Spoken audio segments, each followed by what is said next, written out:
अस्सलामुअलैकुम, welcome to my YouTube channel जी।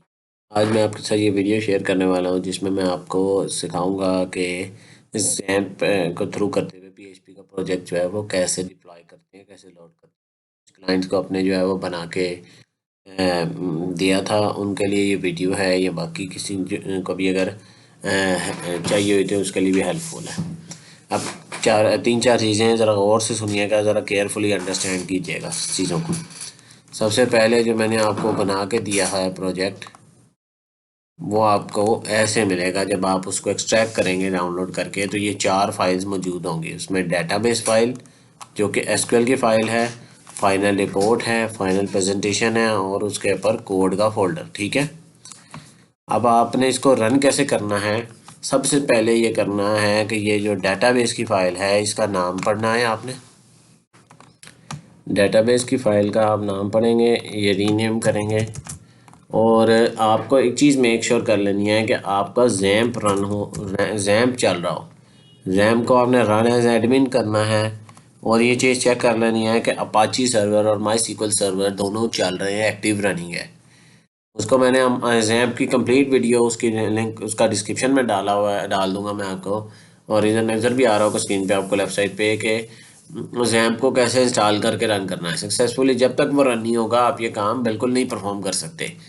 अच्छा, अब सबसे पहले आपने न्यू करना है। जब न्यू करेंगे तो ऐसे डेटाबेस ओपन हो जाएगा आपके सामने। आपने यहाँ वही नेम देना है जो कि नाम आपके डेटाबेस की फ़ाइल का नाम है। क्रिएट करेंगे। अब वो कहता है इस नाम का पहले ही डेटाबेस मौजूद है, मैं इसको डिलीट कर देता हूँ। ठीक है। अगर आपने डिलीट कैसे करना है, ये drop database, remove the database. मैंने उस डेटाबेस को सेलेक्ट किया और रिमूव कर दिया। अब मैं दोबारा उस नाम को क्रिएट करता हूँ। ठीक है। मैं सारे इसीलिए करके दिखा रहा हूँ ये प्रोसेस क्योंकि ये आपको ज़रूरी होते हैं। अब वो उस नाम का डेटाबेस हो चुका हुआ है। अब मैं जाऊँगा इंपोर्ट पे। ठीक है।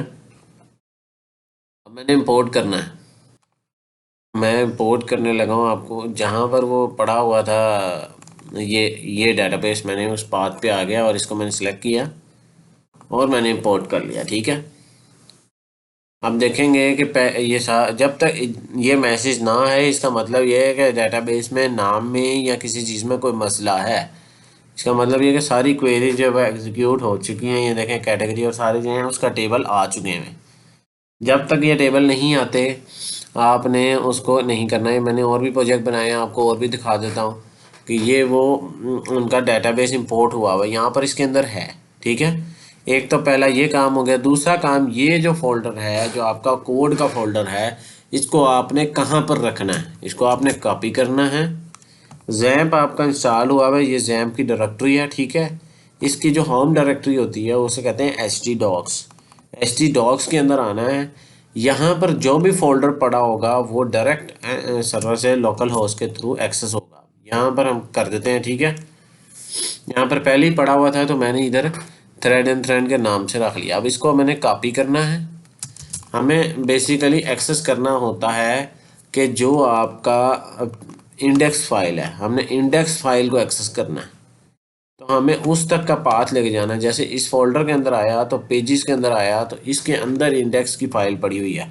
तो मैं पूरा पाथ दूंगा इधर local host thread and thread slash pages.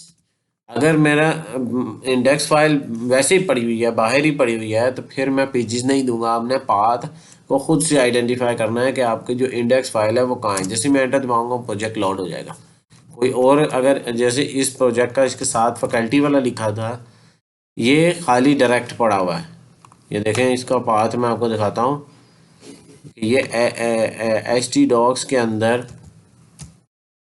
ये फैकल्टी इंफॉर्मेशन, इसकी इंडेक्स फाइल ये बाहर ही पड़ी हुई है मेन ही। मैं जैसे ही उसको फैकल्टी इन्फॉर्मेशन का एंटर करूँगा वो उसके ऊपर चला जाएगा, लोकल पाथ के ऊपर। लेकिन मेक श्योर यही करना है कि आपका अपाची का सर्वर चल रहा हो, आपका माईसीक्वल का सर्वर चल रहा हो। अगर दोनों में से कोई एक भी नहीं चल रहा होगा ये ओपन नहीं होगा, क्योंकि ये बगैर उसके। और ये चीज़ है कि पहले आपने डाटाबेस अपनी लोड करनी है। अगर डाटाबेस भी आपने इधर इंपोर्ट नहीं की होगी, आपका जो है वो नहीं चलेगा, रन नहीं होगा। ठीक है। ये मेक श्योर करना है कि ये htdocs फोल्डर के अंदर ही आपने अपना फोल्डर करना है, और बाकी जो है वो आपने उसको जो है वो डेटाबेस को आपने उधर php माई एडमिन में करना है। उसका लिंक भी मैं आपको बता देता हूँ। उसका लिंक क्या है, लोकल होस्ट php माई एडमिन, ठीक है। सिर्फ आप ये लिखेंगे तो ये आपको वो उस पर ले जाएगा, ठीक है। सारे मैं लिंक जो हैं वो डिस्क्रिप्शन में डाल दूंगा। आप अपने प्रोजेक्ट के हिसाब से, जो भी आपको प्रोजेक्ट डिप्लॉय किया गया है उसके हिसाब से आपने ये सारी चीज़ें करनी है। मैं एंड पे वीडियो ख़त्म करने से पहले ये बता देता हूँ कि 4 फाइलें आपको मिलेंगी। एक फोल्डर होगा, एक वो फाइनल प्रेजेंटेशन होगी, एक फाइनल रिपोर्ट होगी, और एक डेटाबेस एसक्यूएल सर्वर की क्वेरी की फाइल होगी, ठीक है। आपने इन दोनों को आपने कुछ नहीं करना, रिपोर्ट और प्रेजेंटेशन को, ये आपके किसी काम की नहीं है। आपने जो प्रोजेक्ट को लोड करना है और उसकी एसक्यूएल फाइल को लोड करना है, और उसके बाद आपने सारी चीज़ें देखनी है अपनी फाइल्स को। मैंने डायरेक्ट, अगर ये पेजेस के फोल्डर में, तो ये सारी इधर पड़ी हुई हैं, एडमिन में पड़ी हुई हैं। इसी तरह हर प्रोजेक्ट का जो मैंने बना के आपको डिप्लाई किया है उसकी सारी की सारी, ग्रोसरी स्टोर मैनेजमेंट वाला है तो वो पेजेस में ये सारे पेजेस पड़े हुए हैं, और इंक्लूड्स में उसकी जो कुछ एक्स्ट्रा चीज़ें हैं वो पड़ी हुई हैं। एसेट्स के अंदर CSS और जो है वो इसके अंदर जावास्क्रिप्ट की फाइलें हैं और CSS पड़ी हुई है। और अगर कोई इमेजेस है तो फैकल्टी इंफॉर्मेशन वाले में ये आपका ये सारी फाइलें इसके अंदर है और CSS इसके अंदर पड़ी हुई है। फिर अगर और किसी ने स्टूडेंट ने वर्चुअल क्लासरूम रिमाइंडर वाले भी स्टूडेंट होगा मेरा कोई, तो उसकी ये सारी फाइलें, इंडेक्स फाइल को आपने बेसिकली एक्सेस करना होता है सर्वर के ऊपर। जो भी आप जिसकी भी फाइल को इंडेक्स को एक्सेस करेंगे, लाइक मैं ग्रोसरी स्टोर वाला भी दिखा दूँ, एक कुछ स्टूडेंट का मेरा ग्रोसरी स्टोर वाला भी था, तो अभी इसका डाटाबेस लोड नहीं है। मैं यही वीडियो में ही लोड करके आपको दिखाता हूँ ताकि आपको समझ आ जाएगी। मैं क्रिएट कर लिया, क्रिएट करने के बाद मैं इंपोर्ट करूँगा जी। मैंने उसकी फ़ाइल को इंपोर्ट कर लिया, और वो एरर, ये जो एरर आ रहा है, इस एरर का मतलब ही यही है कि डेटाबेस की फ़ाइलें उसे नहीं करती। मैं जैसे इसको रिफ़्रेश करूँगा तो ये जो भी आपका मेरा कोड था वो लोड हो गया।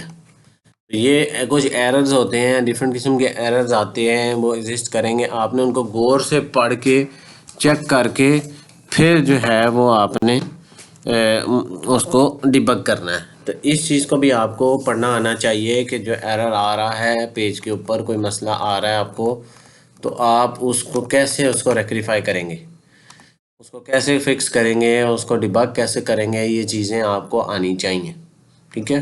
उम्मीद है कि मेरी वीडियो आपको जो समझ आई होगी, बातें समझ आई होंगी। ये उन स्टूडेंट के लिए ख़ासतौर पे जिनका मैंने प्रोजेक्ट डिप्लॉय किया है, या इन फ्यूचर आप जो उसे डिप्लॉय करेंगे, तो इस तरह से आपने करना है, ठीक है। मिलते हैं अगली वीडियो में, तब तक के लिए अल्लाह हाफिज़, अस्सलाम वालेकुम।